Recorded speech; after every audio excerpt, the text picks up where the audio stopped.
Hello, I'm Delusion Dispeller. I'm going to talk to you today about some common traits of narcissists. And this is based on an email I received from somebody who met a woman who actually exhibited some of these traits.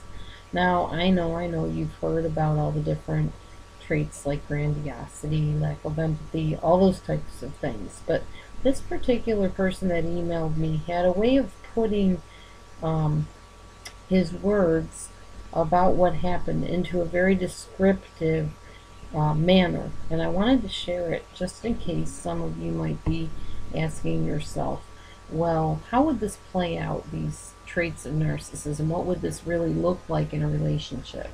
So I wanted it to be a chance for you to see a very descriptive explanation of how a narcissist would behave.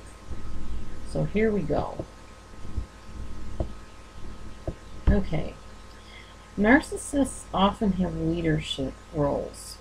They like to be seen as authorities, so they tend to be ministers, leaders, teachers, politicians, anybody that's in that higher up type of role where they have people subordinate under them. You can generally find a lot of narcissistic people. Not all of them, but a lot of them like that type of ambiance, if you will, of somebody looking up to them and respecting their word as law.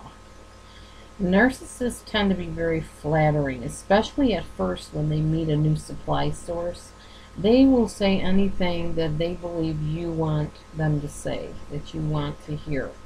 The way they know how to do this is by studying you very, very carefully to find out the things that you're interested in, to find out what your strengths are, to find out your hobbies, because they'll always play on those things. For instance, in my case, the narcissist in my life found out that I liked to write poetry. So, of course, she just gloated and gushed over my poetry and promised me that she knew people that could publish my poems. So you see, that's kind of one of the ways they lure and woo you into a relationship with them.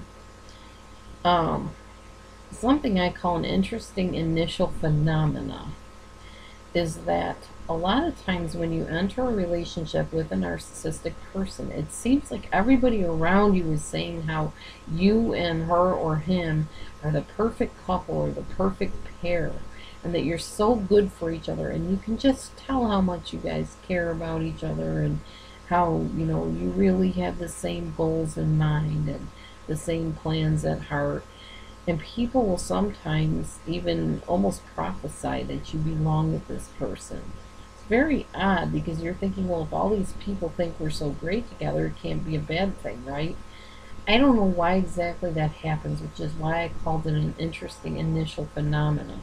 Because it generally happens in the beginning of the relationship when you first meet this person, unless they keep up the facade long term, and then it can still go on as time goes on. The next thing is you may start having a feeling in the pit of your stomach that something is just not right, or it's a little bit off about your relationship with them. You might think you heard them say something that seemed a little bit harsh, a little bit tactless. And what you have to realize is, if it seems like it generally is with a narcissist. They will say some of the most tactless and rude types of things that most people with any decency and common sense would not utter out of their mouth, even if they were thinking it.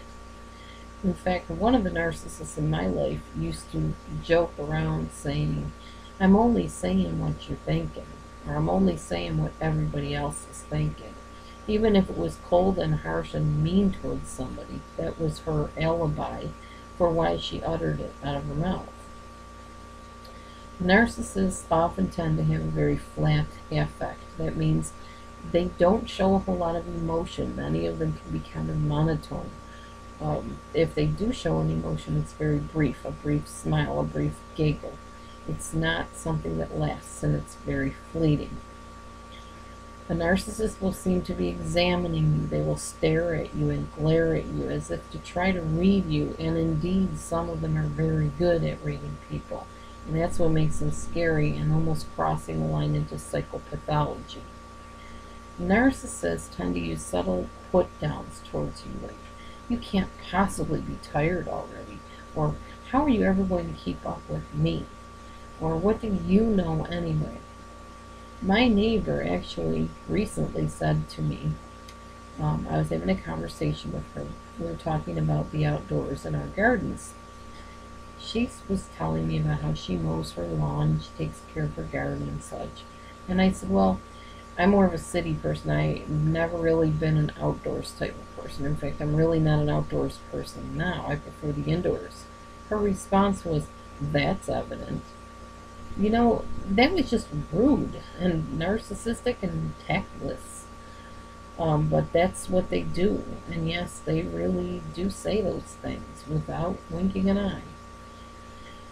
Narcissists believe that they're the only ones whose opinion and beliefs and viewpoints are right. And they have a real hard time agreeing that anybody else's even comes close to the magnanimous um, drive of their own. They see themselves as the be-alls and know-alls of a lot of things, but often will take on an attitude of false humility, saying, well, I never said I was perfect. I never said I had all the answers. That kind of thing, but it's very phony. Um, Unless your opinion and your viewpoint will make the narcissist look good, they may not listen to you or entertain the idea that somebody else has possibly got as good as or better of an idea than they have. Narcissists can become very bossy at times, and they will become very irate and angry with you if you do not do what they expect you to do. The problem is, narcissists often expect you to read their minds and be one step ahead of them. They want you to do things without them even asking you to do them. Sometimes they'll even claim that they did not ask you to do something when you know that they did, or they will claim that they asked you to do something that you didn't do. They will do anything to twist words and situations and reality to make it look like what they are saying happened was really indeed what happened, when you know that you know it didn't. Okay. The next thing is, it's very common for a narcissist to flirt with other people in front of you, if you're in like a boyfriend-girlfriend relationship or even husband-wife relationship.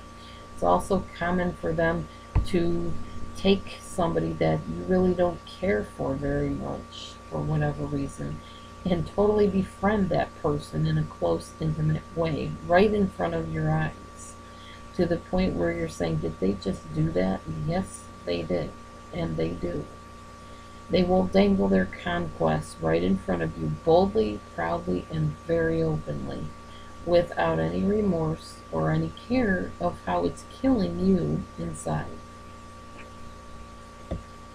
They will blame you for something later on that they previously told you they were okay with.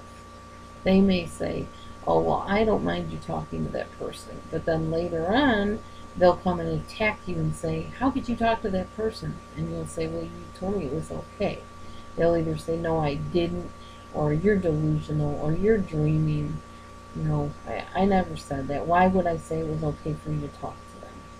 That's why it's very important, if you're going to challenge a narcissist or confront them, you have all the facts written down, possibly tape recorded if you can, videotaped if you can, any proof that you can get, because they will try to use your own words and your own actions against you, and they will twist reality to be the way they want it to be for any given moment. When you question a narcissist's ungratefulness, say you gave them a gift and they didn't thank you, and they never thank you, and you say, I'm wondering, why don't you ever thank me? They'll say, well, I never asked you to buy that for me. I never asked you to do that for me, so why do I have to thank you for it? You decided to give it to me. That was your choice. It was your idea. I owe you no thanks. They will literally say that because they literally feel that way. They will belittle you, put you down, mock you, compare you to things that they find unfavorable that you know they have previously told you they don't like, and they will compare you to those things. They will become offended if you say anything questionable about how they behave, how they look, They cannot even take a joke about themselves, their appearance, their actions, their beliefs, their views, whatever.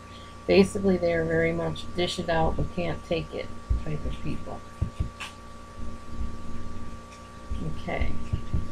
It's going to be a little bit of a longer video, it looks like.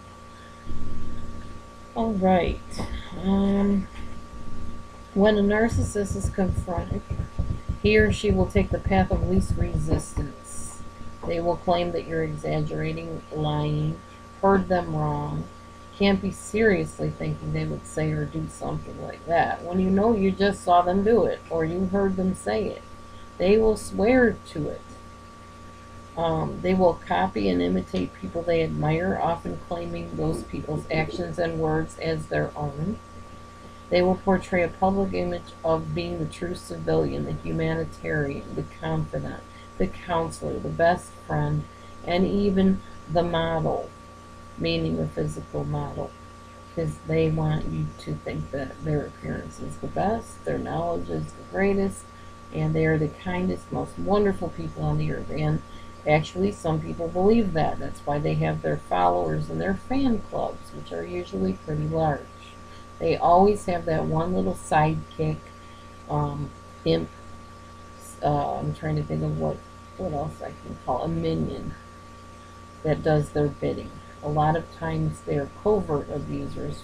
They're very passive aggressive, so that means they use other people to accomplish what they want to do, to either challenge you or punish you.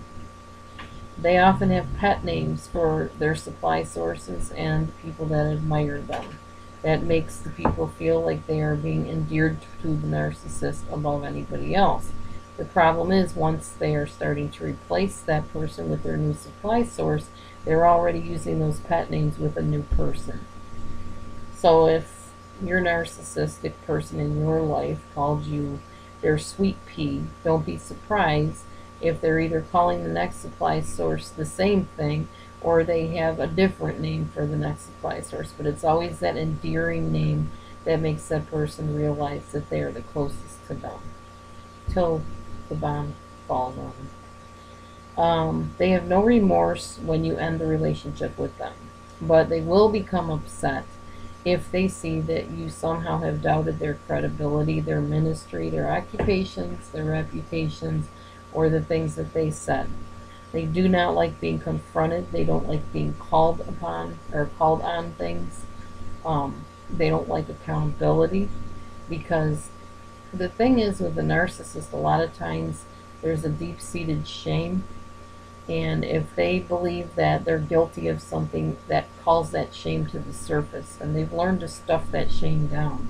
So how dare you make them look at themselves? That type of attitude. Now, I guess personally, I think the narcissists that don't have that shame tend to be more psychopathic and sociopathic. They can kill and harm and torture somebody without remorse, without a second thought. A narcissist that's just a narcissist will have some shame and some guilt deep down inside. It's just that they've learned to bury it and stuff it down. And the reason why you get lashed out at is because you getting close to them and admiring them and being kind to them makes them feel guilty because they treat you so badly.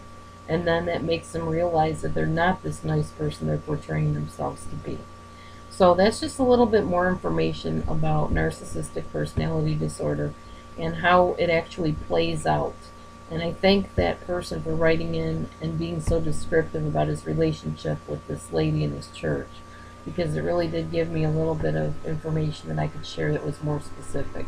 So if you have questions, comments, specific ideas you want me to cover on these videos, please get in touch with me. This is Delusion Dispeller, and I look forward to talking with you soon and discussing the next topic at hand, which will probably be dialectic behavioral therapy.